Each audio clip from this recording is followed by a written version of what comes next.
After months of searching, I finally found the vintage lens I was looking for. Welcome back to PDM Vlogs. Today we are talking about the Hoya 35mm f2.8 vintage prime lens. That's a bit of a mouthful. I'll just call it the 35mm for now. I made it sound like I've been searching for absolutely ages. I haven't. I've actually had this probably about 6 months now, and I just haven't got a chance to review it until now. It did take me quite a while to find it. Most of the vintage lenses you find online are usually 28mm or 50mm are a dime a dozen, and then sometimes the 135mm, so it's quite hard to find this one. And I finally found an English dealer on eBay which had one, and when I discovered it was Hoya, because I use Hoya filters quite a lot, I was quite excited, and I didn't know Hoya made lenses, so that was pretty cool. It's a 35mm coverage as well. Obviously it's designed for film, SLR, rather than digital. However, it should cover a full frame sensor. Maybe you might get a bit of vignetting. I haven't actually tried it yet. But I currently use my GH5 with a focal reducer, which gives me around about a Super 35 sensor. So full frame equivalent, when I use it, at least on here, is normally around 45 to 50mm, which is a great focal length. Probably my favourite focal length, and I think a lot of people will say that 50mm equivalent. It's just a good middle ground. You can get some really nice portrait stuff. You can get wide enough that you can see what's going on. But obviously, you know, you'll want more lenses than just one. But if I was forced to pick just one, it would probably be something like this, maybe a little wider. But this would definitely be a contender. Being a vintage lens, of course, it's fully manual all the way through.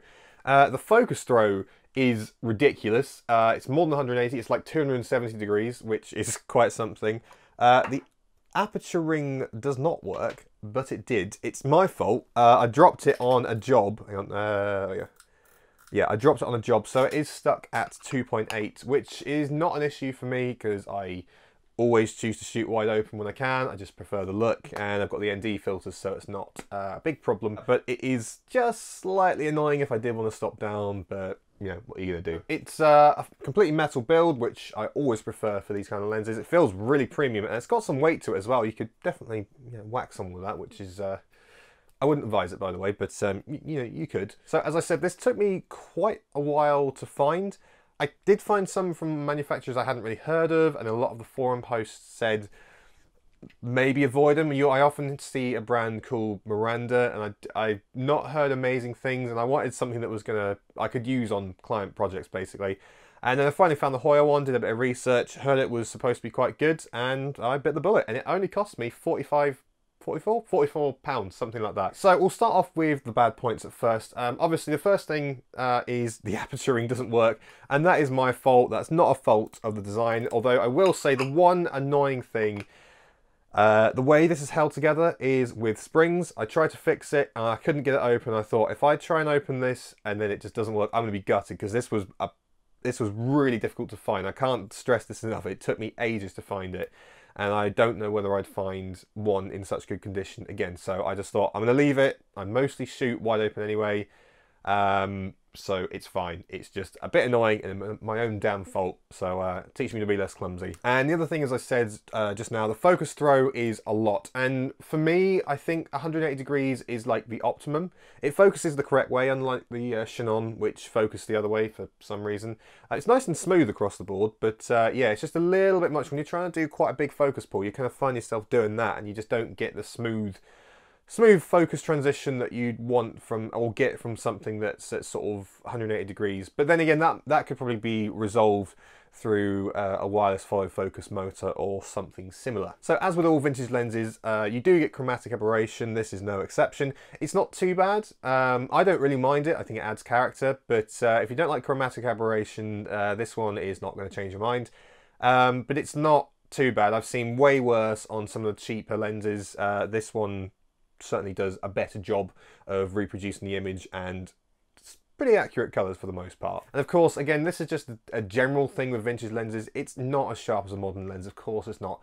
But that's not really a problem for me, because if you're trying to capture the filament look, you don't want overly sharp images. And I'll go into a bit more about that later on in the video. But yeah, it's not amazingly sharp, but it's not sharp, if that makes sense. The other thing to say is it flares like nobody's business. That's what I've written down on my notes, and it's true. And this just seems to be a thing with the vintage lenses. They just, if you get sun sort of directly in the lens, it just, you know, blots out the whole image. You get some really nice lens flare, but it's kind of just lens bleed. It's not always aesthetically very nice. So I'm going to look into getting some kind of lens hood system. I should really get a matte box, but I don't really want to deal with all that at the moment.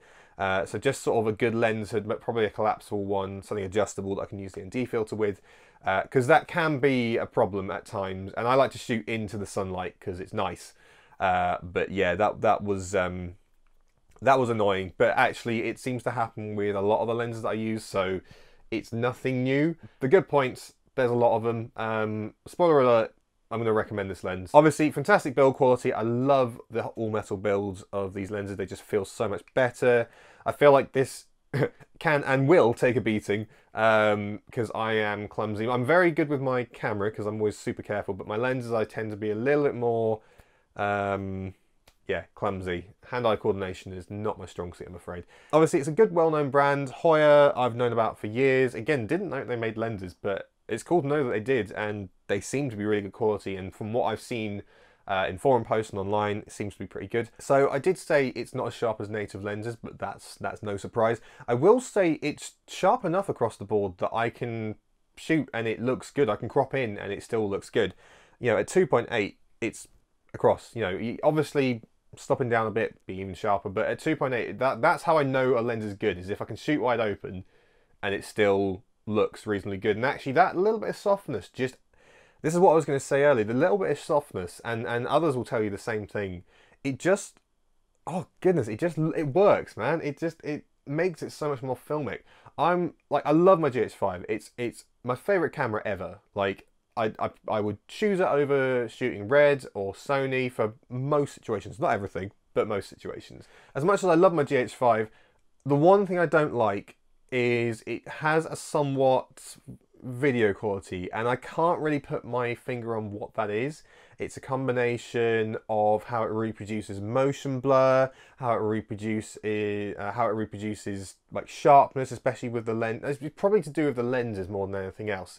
I'm on the 12-60 standard Lumix lens, nothing fancy, just because it's my workhorse lens and it just works.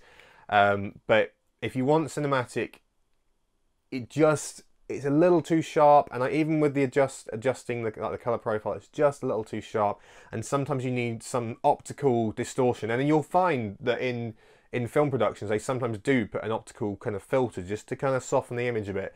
And when you use these, it kind of does that for you, and it just looks a lot more filmic. The other thing as well is it's got this nice smooth bokeh. There's nothing particularly characterful about it. It just looks nice. It's not as clinical. It feels, again, very analog, which you would expect from something like this. And it just blurs nicely, and it looks good when you've got, you know, someone in the foreground and then you've got a nice blurred background. It does it well. I did say the focus story was a lot, but it's a really smooth one. I have dealt with vintage lenses where the focus is a little stiff at times. This is just nice, and this is nice and smooth across the board. Again, it's kind of a general thing, just the image coming off it is aesthetically pleasing. And I think that's kind of true for most of the vintage lenses that I'm tending to use.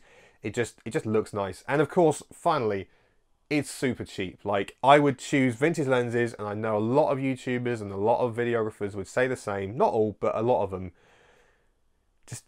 I would always choose vintage lenses if it's suitable. You know, if I'm doing any narrative thing or something where I can set up the shot a bit, vintage all the way, man. So it's a pretty typical vintage lens review. I hope from what I've spoken about and what you can see in the clips I've shown that, you know, it looks nice and it's definitely worth getting. I've been really fortunate with all the vintage lenses that I've ended up buying, including, I think this may still possibly trump it, this 24 Vivitar, which I think hopefully you'll have seen the review on that one.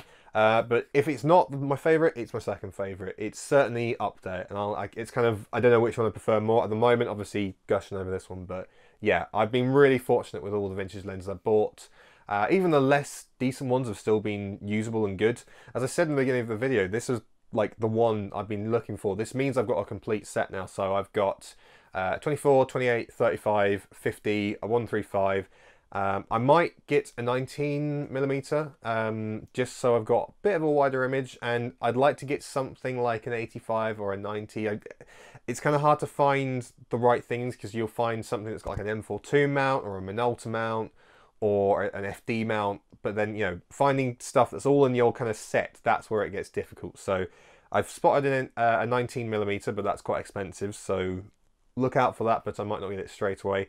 So the only other thing I was going to say is this is probably the closest you can get to cine lenses that give a film look without spending hundreds or thousands of pounds or dollars. I kind of touched on this earlier, and if you haven't gotten into vintage lenses yet, do. I can't recommend it enough. If you want that film look from something like a GH5 or an A7 III, or to be honest, even using them on sort of cinema cameras like Red or like the Z-Cam or the BMP Blackmagic Cinema Pocket 4K or 6K, I'd highly recommend this, especially if you're using like a Micro Four Thirds or APS-C or something. It's just the way to go. I'm probably going to try and cine mod these at some point, either get 3D printed just so I can use a focus wheel, and yeah, then I'll have a full set of proper cine lenses. I'm going to get a cool little case I can like open up and take to set and look like I know what I'm doing. I've used this already on, and you can probably have seen some of it on a number of music videos and weddings. And we're also going to be using it for our new kind of project, our long-term project, which is Phase Drive Film. We are looking to create more narrative-based short films as a sort of side passion project, just something, you know, that's where we all want to be. We love, you know, filmmaking and writing the scores and writing stories and collaborating. So that's what we're going to be doing. So watch this space. There is an announcement on Facebook. So go to our Facebook page. You can see all about that. Got more stuff coming up. So yes, look out for more. Thanks for watching. Subscribe for more gear reviews and vlogs and behind the scenes stuff. And we'll see you in the next video. Goodbye.